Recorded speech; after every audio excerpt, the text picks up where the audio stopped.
Shalom. Bagaimana kabarnya hari ini? Luar biasa. Iya, hari ini saudara saya masih berbicara tentang mengucap syukur di dalam hidup kita. Seringkali ini adalah hal yang biasa, tetapi itu dampaknya dan kuasanya itu luar biasa. Ya, saya berjumpa dengan orang dan dia berkata, "Bu, saya ini sudah lama loh tidak bersyukur. Padahal setiap minggu ke gereja loh. Tapi nggak bersyukur dengan hidupnya." Siapa yang sudah lama tidak bersyukur? Nggak usah angkat tangan. Nanti saya baptis ulang kalau angkat tangan. Rendam berapa lama? 5 menit. Biar buka mata langsung di rumah Bapa di sorga ya. Sering kali kita ini sebagai orang percaya, kita beribadah, kita pelayanan, tapi kita lupa bersyukur. Ya, karena tanpa ucapan syukur semua yang kita lakukan itu tidak berkenan pada Tuhan. Ya, betapa pentingnya ucapan syukur, saudara. Bangsa Israel ketika mereka dibawa keluar dari perbudakan di Mesir, itu kalau mereka berjalan kaki itu kira-kira hanya 10 hari. Ya, siapa yang sudah pernah ke Israel? Ya, coba jalan dari Mesir sampai ke tanah perjanjian. Itu kalau jalan kaki hanya 10 hari, seperti yang tercatat ketika saudara-saudara Yusuf itu dari tanah Kanaan mereka menuju ke Israel untuk ke Mesir, ketemu dengan Yusuf itu 10 hari perjalanan berjalan kaki. Tetapi apa yang membuat bangsa Israel harusnya akhirnya cuma 10 hari jadi 40 tahun? Ya, karena mereka tidak pernah bersyukur. Akhirnya terputar-putar, setiap hari hanya bersungut. Kalau dalam hidup ini kita cuma kebanyakan bersungut, saudara. Karena mengucap syukur itu lawannya bersungut. Orang yang suka bersyukur pasti tidak bersungut-sungut. Tapi orang yang rajin bersungut-sungut pasti tidak pernah bersyukur. Nah, sekarang saudara nih yang rajin apa nih? Ya, orang yang bersungut-sungut itu hanya akan memperlama, memperpanjang, menghalangi janji Tuhan terjadi atas hidupmu. Ya, kalau bangsa Israel hari itu tidak bersungut-sungut tapi mereka bersyukur dengan sebuah keadaan, itu dipersingkat, saudara. Cepat mereka mengalami janji Tuhan. Tapi apa yang membuat mereka akhirnya lama, bahkan terputar selama 40 tahun, dan kita tahu bersama, ya, satu generasi dibunuh oleh Tuhan di padang gurun loh. Selama 40 tahun itu, satu generasi yang keluar dari Mesir itu mati di padang gurun. Hanya orang-orang yang dilahirkan di padang gurun itu yang berumur 20 tahun ke bawah itu yang boleh masuk ke tanah perjanjian. Artinya apa? Tuhan mau menghabiskan satu generasi ini yang hidupnya itu penuh dengan sungut-sungut. Ketika mereka di jalan tidak makan daging, mereka marah-marah sama Musa. "Musa, kenapa kita ini yang kau bawa ke padang gurun? Dulu di Mesir walaupun kita jadi budak, kita makan daging terus, makanan enak. Ya, mending kita pulang saja ke Mesir." Orang yang cenderung bersungut itu susah menerima keadaan yang sulit. Tapi orang yang bersyukur, tadi pagi saya sampaikan, syukur bisa membuat kutuk diubah menjadi berkat. Yang pahit itu bisa menjadi manis. Dan dengan ucapan syukur engkau itu mempercepat proses hidupmu. Dan ucapan syukur itu mempercepat janji Tuhan terjadi dalam hidup kita. Karena cepat atau lambatnya proses itu tergantung dari responmu. Ya, dibunuh sama Tuhan di padang gurun satu generasi, hanya yang lahir di situ yang berumur 20 tahun ke bawah itu yang boleh masuk loh ke tanah perjanjian. Saudara, bukankah hidup kita itu diumpamakan seperti bangsa Israel? Perjalanan mereka dari perbudakan menuju ke tanah perjanjian, itulah gambaran hidup kita orang percaya. Kalau kita ini cuma sibuk bersungut, tidak menerima keadaan, banyak hal yang terjadi tidak sesuai dengan yang kita mau. Tadi pagi saya sampaikan, hidup ini bukan bicara soal apa yang kita mau, tapi apa yang Tuhan mau. Amin. Ketika kita mencoba melakukan apa yang Tuhan mau, enak atau tidak, mau atau tidak, manis atau pahit, jalani itu, maka prosesmu cepat. Ya, tapi kalau kita marah dan bersungut-sungut tidak terima, ya engkau akan lama, saudara. Bangsa Israel itu gitu, setiap kali menghadapi masalah di padang gurun, mereka bersungut, marah sama Musa. "Kami mau kembali aja ke Mesir." Bagi Tuhan, Membawa bangsa ini keluar dari tanah perbudakan menuju tanah perjanjian itu cepat. Bagi Tuhan bisa lebih cepat. Tapi yang menjadi sulit adalah mengeluarkan Mesir dari otak dan perilakunya bangsa Israel, itu yang susah. Karena itu keputusan mereka. Makanya setiap kali ada masalah bersungut pengen balik ke Mesir. Setiap ada masalah pengen balik ke Mesir. Bapak Ibu, mari kita melakukan apa yang Tuhan mau untuk kita lakukan. Ya, bukan apa yang kita mau untuk kita lakukan. Sebab keberhasilan seorang percaya di dunia ini adalah ketika engkau mencapai apa yang Tuhan inginkan di dalam hidupmu, bukan apa yang kita inginkan di dalam hidup kita. Katakan amin. Sekalipun berat, kalau itu yang Tuhan inginkan, ya terima aja, mengucap syukur saja. Ya, karena segala sesuatu yang terjadi itu pasti mendatangkan kebaikan bagi hidup kita. Tadi pagi saya sampaikan Yusuf, kenapa dia bisa mengampuni keluarganya. Waktu mereka tahu Yusuf sudah jadi Perdana Menteri di Mesir, mereka takut, mereka berpikir kita pasti dibunuh sama Yusuf karena kita sudah membuang dia. Tapi Yusuf adalah seorang yang mengerti rencana Tuhan. Dia tahu kehendak Tuhan, dia bersyukur dengan segala yang terjadi. Makanya ketika dia bertemu dengan saudara-saudaranya yang membuang dia tidak marah, dia peluk mereka dan dia berkata, aku bersyukur karena engkau membuang aku, engkau sudah dipakai Tuhan untuk membuang aku. Karena itu hari ini aku menjadi seperti aku ada, dan rencana Tuhan digenapi dalam hidupku. Itu berkat kamu sudah buang aku. Orang yang bersyukur akan selalu melihat rencana Tuhan yang besar di balik setiap proses yang dia alami. Tapi orang yang tidak bersyukur, semuanya menjadi pahit. Semua menjadi pahit. Bahkan berkat sudah di depan mata, tapi dia nggak bisa mensyukuri itu.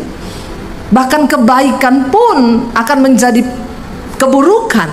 Yang manis pun akan menjadi pahit bagi orang yang bersungut-sungut. Tapi bagi orang yang mengucap syukur, yang pahit itu bisa menjadi manis, kutuk bisa menjadi berkat. Amin, saudara. Ya, kalau kita lihat, saudara, mari kita buka bersama ya satu ayat firman Tuhan. Saya pengen kita baca sama-sama. Mari kita buka bersama di dalam Filipi pasal 2 ayat yang ke-14 sampai ayat yang ke-16. Filipi pasal 2 ayat yang ke-14 sampai dengan ayat yang ke-16. Apa kata firman Tuhan di sana? Kita mau, saudara, ya, biar hidup ini kita nih berubah. Jangan cuma dengar firman ya dari kecil jadi Kristen tapi nggak pernah berubah karena nggak mau jadi pelaku firman. Kita baca bersama Filipi 2 ayat 14, berkata di sana 1, 2, 3. Lakukanlah segala sesuatu dengan tidak bersungut-sungut dan berbantah-bantahan. Ayat 15. Supaya kamu tiada beraib dan tiada bernoda sebagai anak-anak Allah yang tidak bercela di tengah-tengah angkatan yang bengkok hatinya dan yang sesat ini, sehingga kamu bercahaya di antara mereka seperti bintang-bintang di dunia. Ayat 16. Sambil berpegang pada firman kehidupan, agar aku dapat bermegah pada hari Kristus, bahwa aku tidak percuma berlomba dan tidak percuma bersusah-susah. Rasul Paulus mengatakan kepada jemaat yang ada di Filipi, ya, dia bilang, lakukanlah segala sesuatu dengan tidak bersungut-sungut dan berbantah-bantah. Orang yang tidak bersyukur itu pasti banyak bersungut dan banyak berbantah. Ya, bahkan dia berbantah dengan Tuhan loh. Hati-hati. Kalau kita tidak bersyukur, maka kita pasti akan bersungut. Ya, kita berdoa Bapak Ibu supaya hari-hari ini jangan itu suka berbantah-bantah.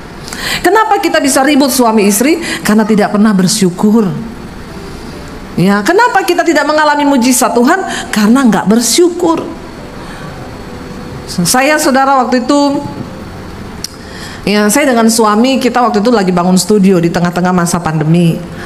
Lalu saya bilang sama suami, ya sudah cari pemborong. Akhirnya dia dapat temennya dia. Dan akhirnya ya kita membangun, saudara. Di tengah perjalanan, singkat cerita, pokoknya uang saya itu sekitar 300 juta.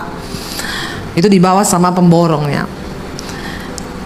Kira-kira ya, kalau kita mengalami begitu, yang pertama itu bersyukur atau bersungut? Jujur, nggak usah sok rohani. Kita diperlakukan begitu, kita bersyukur atau bersungut? Ya, bersungut ya. Saya pun juga begitu. Ya, pendeta juga manusia. Saya salahin suami. Makanya kamu tuh kenapa pilih orang nggak ini gini. Saya WA orangnya, balikin uang saya 300 juta. Mana nota-nota semua pembelian? Jawabannya nota hilang semua, nggak ada satu nota pun, hilang semua. Itu nota rapture. Saya marah saudara, balikin ya, pokoknya saya nggak mau tahu ya. Ya uang saya gini sambil saya bilang sama suami, ya udah kalau kita begini, udah kita selesaikan secara hukum aja. Kita punya banyak lah teman-teman polisi, biar dia kapok. Kira-kira kalau kita bersungut, kita marah, kita berbantah-bantah, itu yang ada damai sejahtera atau apa saudara? Sementara Alkitab berkata, Roma 14 ayat 17, hal kerajaan sorga itu bukan soal makanan, minuman, bukan soal harta, kekayaan, tapi soal kebenaran, damai sejahtera, dan sukacita. Nah kalau orang berbantah-bantah, bersungut-sungut itu ada damai sejahtera nggak? Nggak ada. Kebenaran apalagi sukacita? No. Berarti kerajaan sorga itu kebenaran, damai sejahtera, sukacita. Lawannya kerajaan sorga itu kerajaan setan, neraka. Itu artinya apa? Dosa, marah-marah, sungut-sungut, berantem itu. Jadi nggak usah bingung kalau saudara mau mengukur, aku ini kira-kira berkenan sama Tuhan nggak ya? Kalau dalam hidupmu tiap hari yang banyak itu berantem, bersungut-sungut, Anda sudah dipastikan berada dalam kerajaan setan. Bilang amin dong. Kok nggak ada amin? Ya, ini kan saya cuma puter aja.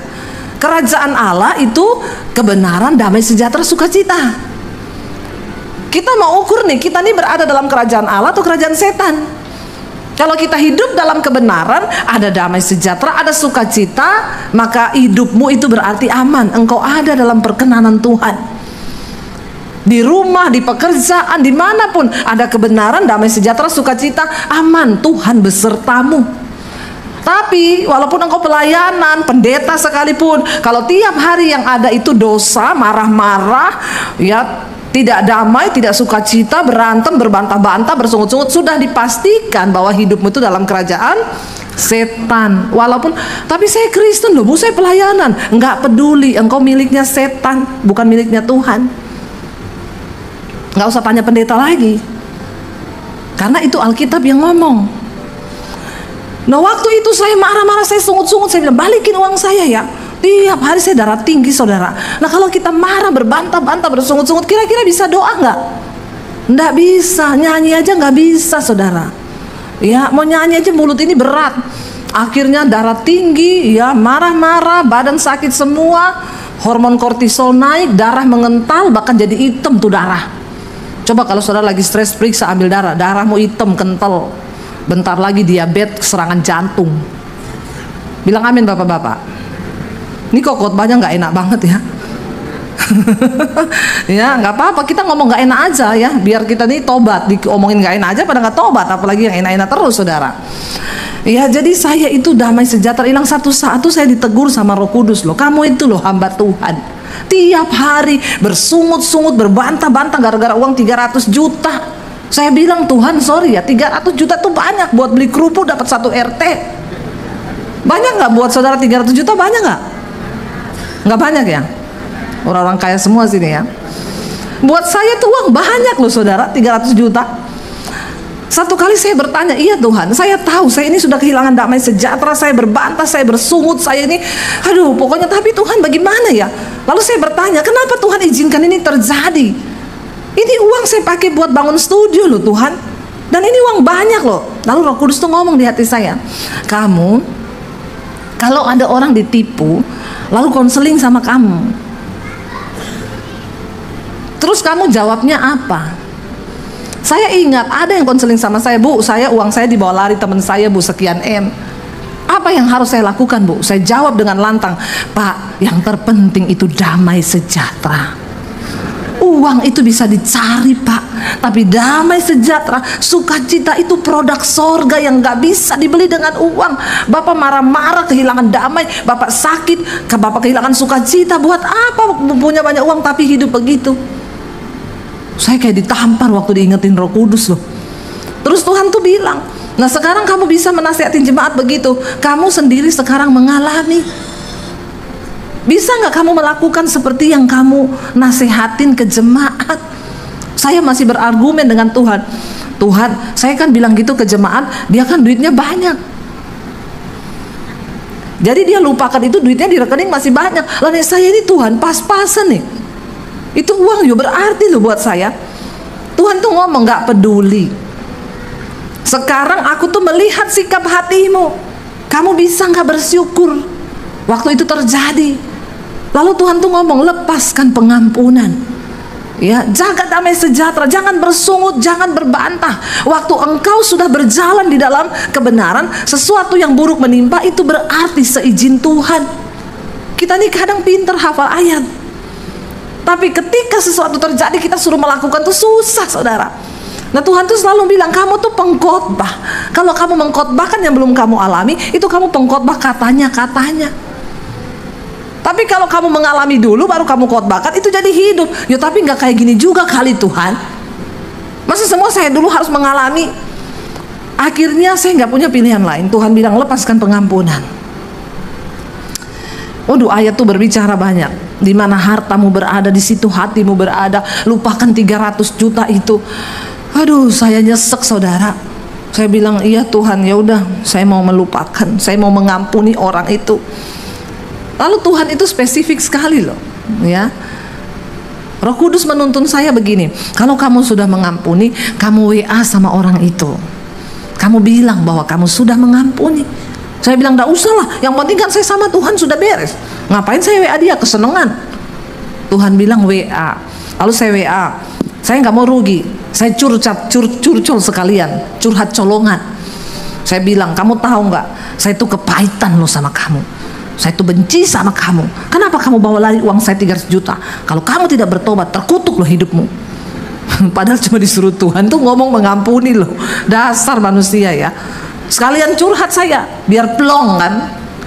Kamu itu ya, saya kepahitan, saya kecewa. Ya bertobat kamu, nggak bertobat terkutuk kamu. Lalu di bawah mulai masuk paragraf baru. Tapi hari ini Tuhan menegur saya. Saya nggak boleh kepahitan sama kamu. Tuhan suruh saya melepaskan pengampunan. Jadi hari ini saya lepaskan pengampunan kepada kamu. Saya nggak akan marah sama kamu. Saya nggak akan tuntut lagi kamu. Saya lepaskan pengampunan. Terus Tuhan tuh ngomong, tulis lagi di bawah, mulai sekarang saya nggak akan tanya perihal uang itu. Ih, kalau itu tunggu dulu Tuhan. Lumayan loh 300 juta walaupun dia cicil-cicil kan. Tuhan ngomong, enggak, itu berarti kamu belum 100%. Tulis di bawah, dan mulai sekarang saya tidak akan tanya lagi perihal uang 300 juta itu. Saya tidak mau tulis, saudara. Enggak, sayang, rugi, begini, begitu, Tuhan tuh bilang, tulis. Melakukan firman itu tidak semudah waktu kita ngomong. Saya tarik napas panjang loh. 300 juta aku lupakan. Tapi Tuhan tahu kalau saya nggak nulis gitu kan nanti saya terus bersungut kan. Jadi perkara terus kan. Balikin nggak? Balikin nggak? Lah ngomong mengampuni. Tapi balikin nggak? Balikin nggak? Panjang lagi prosesnya. Akhirnya saya mau taat sama Tuhan. Saya tulis. Dan mulai sekarang, tangan saya bergetar. Bergetar, saudara. Melakukan firman Tuhan itu tidak enak dan tidak mudah. Kenapa? Ada daging yang tercabik, ada daging yang tersalib di situ. Saya bilang, mulai sekarang saya tidak akan tanya uang itu. Terserah. Kalau kamu kembalikan silakan, kalau enggak juga saya sudah melupakan. Saya kirim, saudara. Besok iblis bilang, tanya mana uangnya. Memang setan itu ya, setan. Saya bilang enggak, kan saya sudah tulis begitu. Saya kirim aja. Sehari-harinya saya mencoba berdamai dengan hati dan diri saya. Setidaknya sama dia sudah putus hubungan nih, karena sudah saya akhiri lewat WA itu. Saya harus komitmen dengan omongan saya. Dengan dia sudah tidak ada hubungan, sudah putus, nggak lagi saya tagih, nggak lagi saya marahin. Tinggal dengan diri saya sendiri nih. Saya harus beres di hadapan Tuhan. Setiap hari saya berdoa, Tuhan aku mau taat sama Engkau. Dan aku percaya kalau aku mau taat Tuhan pasti buka jalan. Waktu itu saya ini lagi inden mobil saudara, harganya 300 lebih. Ya, kita sudah DP 10 juta, masih nunggu mobilnya. Tiba-tiba seminggu kemudian setelah saya lepaskan pengampunan, saya bersyukur buat semua yang terjadi. Tuhan, aku bersyukur atas semua yang terjadi. Tiba-tiba ada orang WA saya, Ibu Debbie, Shalom, maaf ya Bu, Ibu jangan tersinggung. Kenapa? Saya disuruh Tuhan belikan Ibu mobil. Kok nggak wow ya? Dan itu saya nggak cerita kemana-mana, saya ditipu tuh saya belum cerita, nggak ada yang tahu. Itu minta maaf loh, Bu Debbie maaf. Biasanya orang kalau maaf gitu mau pinjam duit, ya toh? Atau mau minta didoakan. Itu ndak, Ibu maaf ya Bu, kenapa? Saya disuruh Tuhan, Ibu jangan tersinggung, saya disuruh Tuhan beliin Ibu mobil. Itu padahal kan saya harus masih bayar 300 juta. Saat itu lunas, bahkan mobilnya lebih mahal dari yang kami harapkan. Itu Tuhan, ini bukan dongeng, ini terjadi. Saudara percaya atau tidak terserah. Emang gue pikirin, ada juga gue singkirin. Bener. Saya tuh cuma gini, wow, Tuhan tuh loh, jangan main-main. Berarti kan uang saya 300 juta itu saya udah nggak harus keluar kan? Sudah diganti kan, yang hilang itu kan? Nggak sampai di situ Tuhan. Berapa minggu kemudian ada orang WA saya, Bu Debbie, terima kasih. Saya dijamah Tuhan lewat khotbah Ibu. Saya ini orang Katolik Bu. Saya dengar khotbahnya Ibu, saya dijamah Tuhan, saya menangis di kamar saya Bu. Ya. Saya tinggalkan dosa, saya dipulihkan Tuhan. Dan Ibu, Tuhan suruh saya telepon Ibu ini. Ibu harus tetap syuting dan harus tetap membagikan firman di YouTube, karena banyak orang yang diberkati. Saya pun mengalami itu. Jadi Bu, studio Ibu harus bagus. Saya mau menabur buat studio Ibu. Apa yang lagi Ibu butuhkan? Saya jawab, oh iya memang saya sekarang lagi bangun studio. Saya sudah beli tanah, tinggal dibangun dan semua sudah berjalan. Bu, please, berapa habisnya pembangunan studio itu? Saya bilang, nggak usah, karena kita ini bayarnya juga nyicil, tidak langsung ke tukang. Saya sesuai pengerjaan berapa yang habis itu yang saya bayar. Dia ngotot, Bu, please ya, fotoin proposalnya Ibu yang ke tukang. Dalam hati saya ngomong gini, tak fotoin bener, klenger kau. Itu habisnya 850 juta. Emang lu mau kasih 850 juta? Ini keadaan pandemi, nggak mungkin. Dia sampai WA berkali-kali, saya nggak balas. Akhirnya sampai 3 hari dia telepon, Bu please ya, Tuhan suruh saya nggak tahu orang ini siapa. Tuhan suruh saya loh Bu, kirim Bu foto yang Ibu kasih ke tukang, proposal dari tukang itu habisnya berapa. Ya udah, saya bilang ke suami, biarin aja, saya kirim aja. Biar dia kaget, dia pikir 100-200 juta nih. Saya kirim 850 juta, bisa minta nomor rekening Bu, dia transfer 1M. Wow. Saudara lihat cara kerja Tuhan. Kalau saya bersungut terus dan menuntut orang itu balikin uang saya yang 300 juta, saya yakin saya tidak akan melihat mujizat itu. Ketaatan. Kenapa bangsa Israel Tuhan terus berbicara taat? Taat, dengar perintah Tuhan. Jangan bersungut, jangan saling menyalahkan, tidak usah berbantah, dengar perintah Tuhan.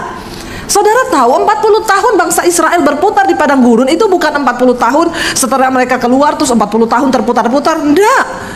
Ya, mereka berjalan sudah mendekati tanah Kanaan, besok itu sudah mau masuk, Lalu Musa mengirim 12 orang pengintai. 10 orang membawa kabar busuk, kata firman Tuhan. Yosua dan Kaleb membawa kabar baik. Yang 12 bersungut-sungut. Memang negeri itu bagus. Anggurnya 1 tandan dipikul 2 orang, gede-gede, delimanya besar. Tapi jangan mimpi mati kita masuk ke sana. Kita ini cuma seperti belalang di mata mereka. Ini Musa ngapain sih dia bawa-bawa kita ke sini? Dan hari itu juga bangsa itu yang 10 orang mempengaruhi yang lain dan berkata, kita turunkan Musa, kita angkat pemimpin baru dan kita balik lagi ke Mesir. Karena percuma kita masuk ke sana, mati kita semua. Mereka berbantah mau melempari Musa dengan batu.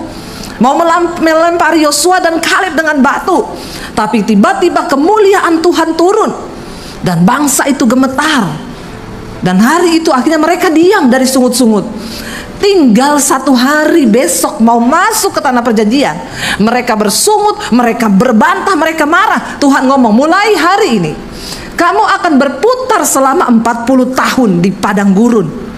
Jadi itu loh peristiwa mereka berputar itu setelah tinggal sehari mau masuk. Tinggal sehari, bukan keluar tuh langsung 40 tahun putar-putar, enggak. Dan Tuhan berkata generasi pertama semua harus mati di padang gurun.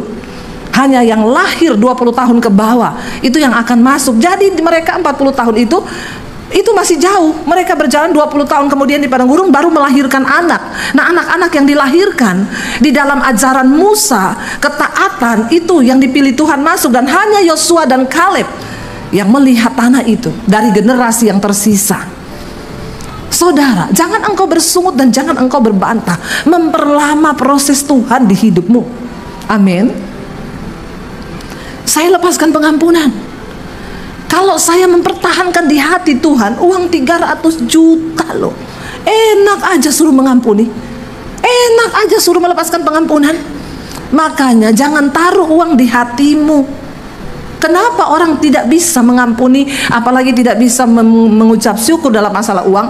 Karena uang engkau taruh di hati. Itu yang menyebabkan engkau tidak bisa taat kepada firman Tuhan.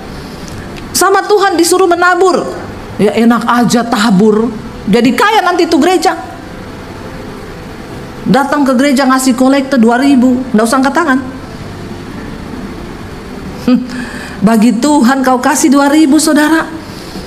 Makanya itu uang 100.000 bilang, saya ini uang yang paling terhormat, ada di dompetnya orang-orang kaya, dibawa ke hotel-hotel mewah.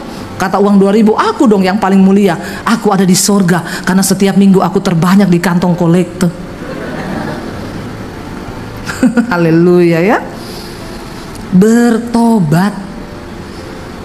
Jangan engkau bersungut-sungut. Dan paling banyak orang bersungut itu dalam hal uang. Kelihatan tuh di situ. Kalau ada uang, sukacita dia. Nanti kalau uangnya mulai menipis, apalagi tanggal jatuh tempo mendekat, ya, 2 hal yang membuat jantung berpacu dengan cepat, jatuh cinta dan jatuh tempo. Itu hati-hati saudara. Mari kita menjadi orang Kristen yang berkenan di mata Tuhan. Jangan sampai uang menjadi raja di hidupmu, engkau taruh di hatimu, itu yang akan membuat berat engkau menjadi pelaku firman. Bagi saya 300 juta berat untuk saya lepaskan hak. Tapi waktu kita taat, kita lepaskan tuh, saya ini bukan cerita dongeng loh, ini terjadi di dalam hidup saya. Ini terjadi. Ya, ketika kita ini jujur di hadapan Tuhan, ketika kita ini mau taat. Alkitab berkata hari ini firman Tuhan bilang, lakukanlah segala sesuatu dengan tidak bersungut-sungut dan berbantah-bantahan. Suami istri, engkau yang tiap hari ini bersungut-sungut, berbantah-bantahan, bertobat. Saya mau lihat yang datang suami istri, coba bilang sama istrimu, bilang sama suamimu, jangan bersungut-sungut, jangan berbantah-bantah. Ayo cepat bilang sama istrimu, bilang sama suamimu, ayo lihat istrinya, jangan lihat istri orang. Disuruh lihat suaminya sendiri malah lihat suami orang loh. Ya, ayo yang datang suami istri, saya bisa lihat dari sini kehidupan rumah tangga saudara ini harmonis atau tidak. Cuma disuruh lihat pasangan tidak mau loh. Ini ada kepahitan nih. Perlu saya doakan, perlu saya tumpang tangan dan tumpang kaki kalau perlu. Jadi orang Kristen ke gereja disuruh lihat loh pasangannya moh lah piye, karepmu tuh piye. Saya udah bahasa Jawa lagi. Ya, jangan ada kepahitan di antara kita. Bagaimana Tuhan mau memberkati? Ya, hidup aja ribut, berantem ke gereja loh, ke gereja bareng nih nggak mau lihat-lihatan. Saya bisa lihat dari sini nih suami istri yang nggak mau lihat-lihatan. Bertobat ya. Saya ngomong serius. Tadi dari rumah di mobil udah berantem hebat, mau dekat gereja. Shh. Hapus air matamu. Udah deket gereja. Nanti kelihatan orang nggak enak, pakai bedak lagi, pakai lipstik lagi. Padahal di mobil tadi, udah mau apa? Kita cerai aja.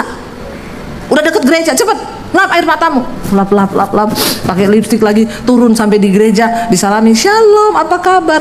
Luar biasa. Kata malaikat, pret banget. Hati-hati ya, hidup kita ini banyak saksi, banyak sekali saksi. Nggak usah pencitraan jadi anak Tuhan, nggak usah pencitraan jadi orang Kristen, nggak usah pencitraan lu jadi pengerja. Kalau hidupmu tidak berkenan pada Tuhan, nggak ada guna, tidak diberkati. Bilang amin. Ya, ayo hidup dalam damai sejahtera. Dalam rumah tangga jangan ada sungut-sungut, tidak bersyukur, berbantah-bantah, kata firman Tuhan.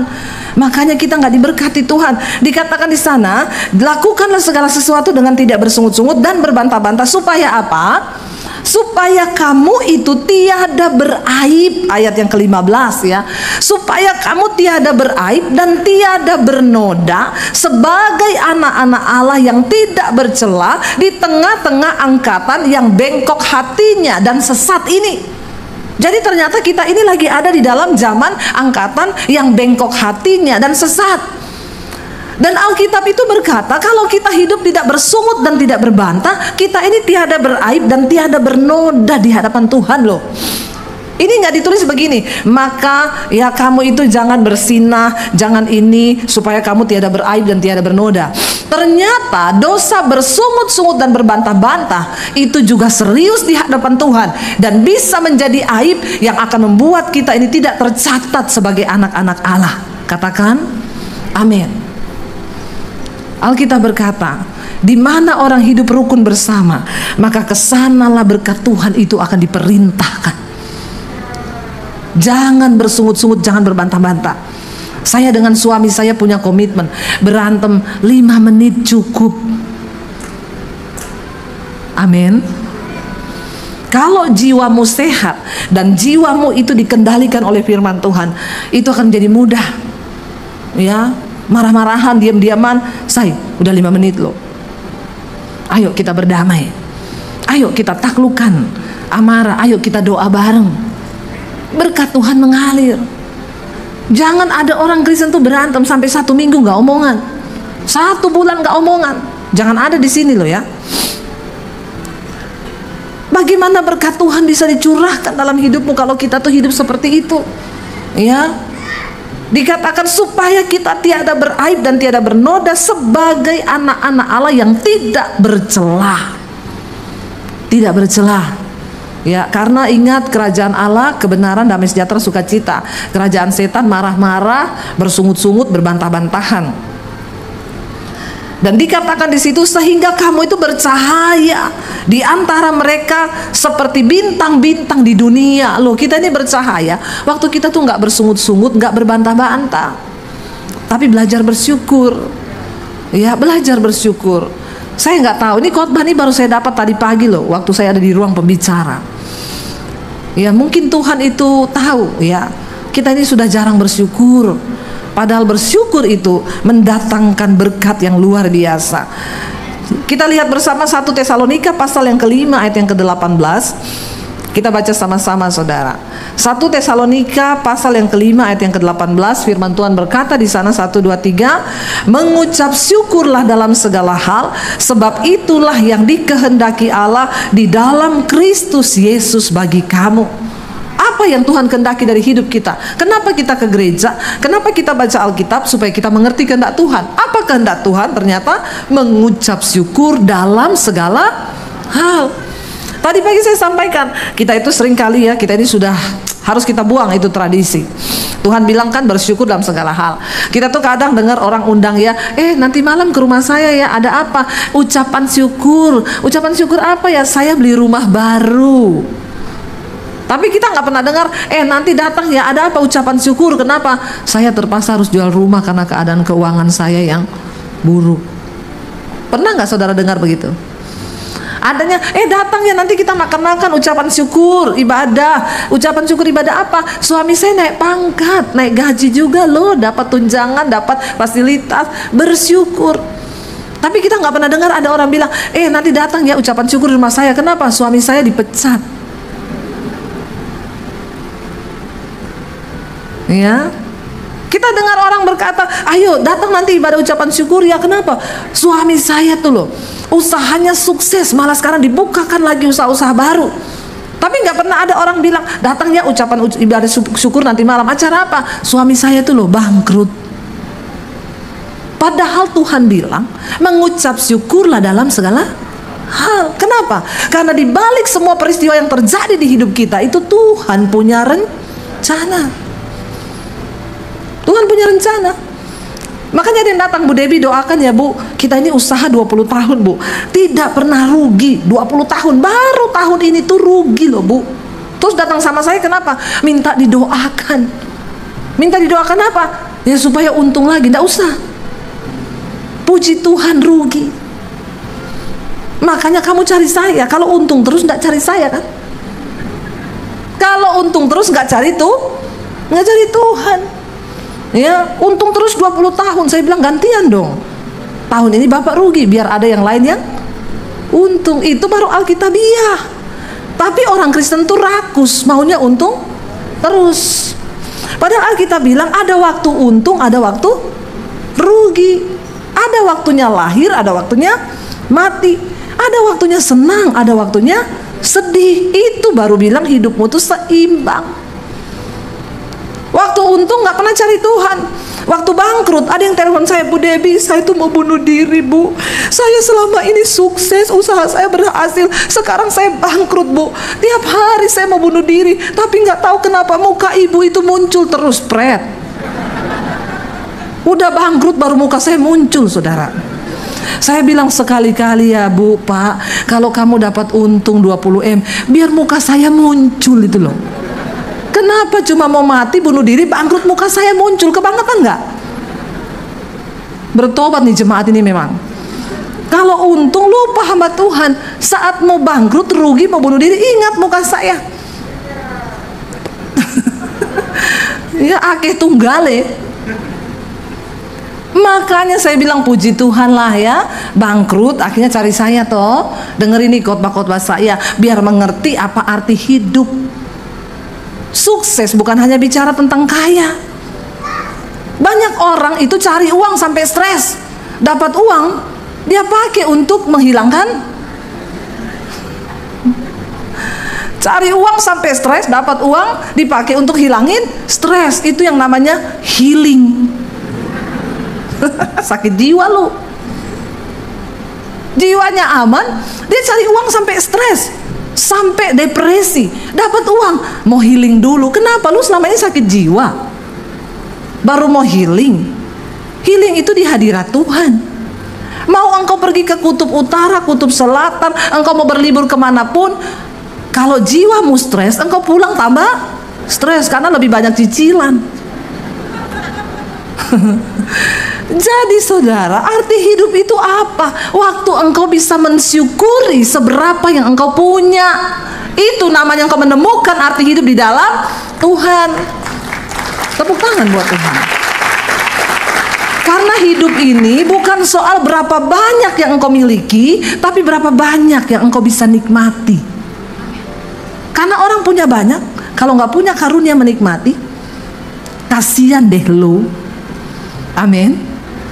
Saya ini loh bersyukur saudara, ya, nggak punya banyak saudara. Saya nggak punya private jet. Saya di Amerika loh naik private jet. Yang lebih luar biasa nggak keluar duit, lebih dari pemenang. Ya nggak saudara? Nah iya, Tuhan berikan kepada orang-orang yang dikenannya. Kita dapat karunia menikmati. Makanya Alkitab bilang, ada satu hal yang aku lihat di bawah kolong langit ini, ada orang itu dia bisa berusaha cari uang, dia dapat banyak uang, miliki banyak harta, tapi dia tidak diberi kuasa untuk menikmati semua yang dia miliki. Makanya untuk bisa cari karunia menikmati, dia healing, pergi kemana-mana, dia pikir itu bisa menikmati, ternyata juga enggak. Karena karunia untuk menikmati diberikan kepada orang-orang yang rajin bersyukur. Walaupun engkau dapat sedikit, engkau syukuri. Itu loh healing, itu loh menikmati. Hidup ini bukan soal seberapa banyak kita memiliki, tapi berapa banyak yang bisa kita nikmati. Sebab banyak orang mendapat banyak, tapi dia nggak bisa nikmati. Kenapa? Karena tidak ada karunia bersyukur.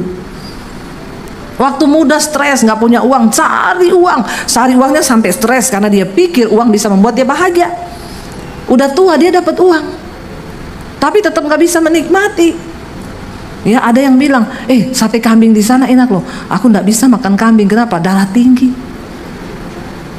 Kasihan kan, dulu miskin nggak bisa beli sate kambing.